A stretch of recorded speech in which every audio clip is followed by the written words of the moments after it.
Hi guys, it's been a week since our last video, and because we were talking about the PlayStation in the last video and we briefly mentioned the PlayStation Mini, I just want to do a PlayStation Mini unboxing in part 1 of the video, and hopefully next week or the week afterwards we'll do part 2 of the video, and I'm going to show you how you can put the games that you would have liked to have seen on the PlayStation Mini actually on the system in 2023.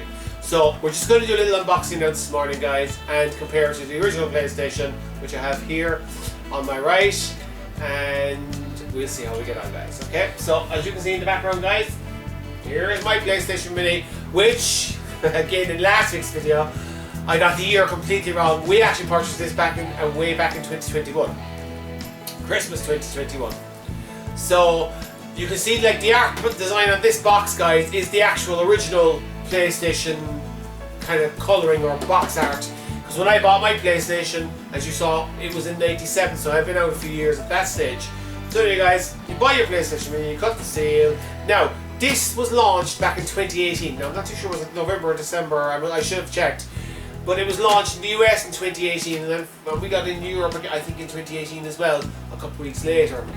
But it retailed at around €100 or $99 US. So anyway, guys, let's see what you get in the box. So here we go now, guys. So it'll remind you of if you've ever unboxed the PS4. Like if you look there, you go now, guys. There's the box. Okay, let us see. As I said, there's nothing else on this little box. Yeah. Okay. We haven't really played this, guys. I think we only unboxed it once. I think, or we kind of played it once, because I was disappointed with the games that came in it. So in the box you get your Sony PlayStation manual, which is actually quite nice, because in this it's exactly the same look. Do you know what I mean? It looks very similar to the original manual. It's fabulous. Now I'm just trying to see now, guys, how I get this little guy out. Right. And there you go, guys. Now this is shocking. The size of this now, guys. This is the PlayStation Mini, and there's the size of it.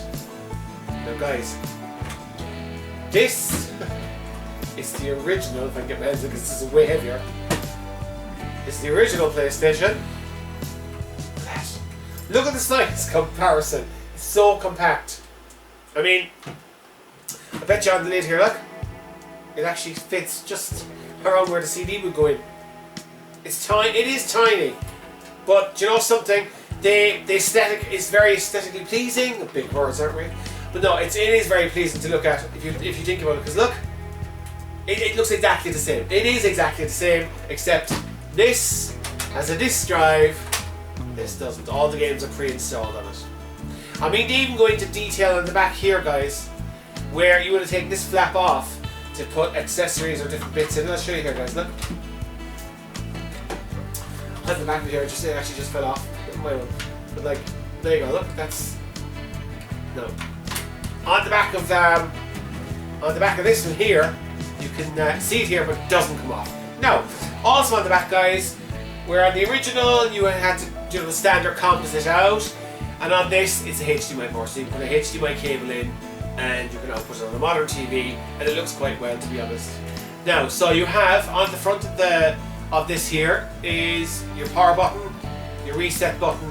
But if you were playing a game, like they have one game on this which is Final Fantasy 7, and you want to go to disc 2 on Final Fantasy 7, you press the eject button, and it will actually automatically put you onto disc 2. No, I haven't got that far on Final Fantasy on this, but that's what I'm told you do. So correct me if I'm wrong, guys. As I say anyway, guys, this is the PlayStation Mini. Look how small it is now. We'll keep going, guys, and we'll see what else we have in the box. Now, okay, so now one thing that's very disappointing. Okay, now I've not opened this because I have plenty of them. This is your power supply. Do you know what now, guys? I'm going to open it because it is an unboxing, so let us just open it. Now, so this basically is your power supply. Okay? So You plug in, it's just like a standard, one of those standard phone charger power supplies. And it just sticks into the back of this here, guys. That way.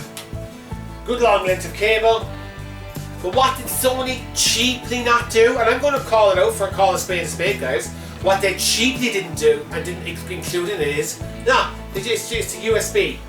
So you're expected to put a plug on it, a USB. Now I know everyone has mobile phones and you have those USB plugs lying around, but not everyone does, Sony. I mean, come on, back in the day we had a plug on the end of our connection to power it. I mean, you cheaped out and didn't bother putting one of these in. Cost cutting measures, Sony, I'm assuming.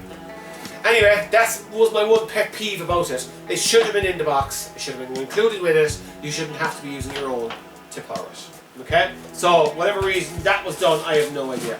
Now, so you all remember here, guys, the original controller, which, as I said in the last video, guys, I love the original Sony PlayStation controller.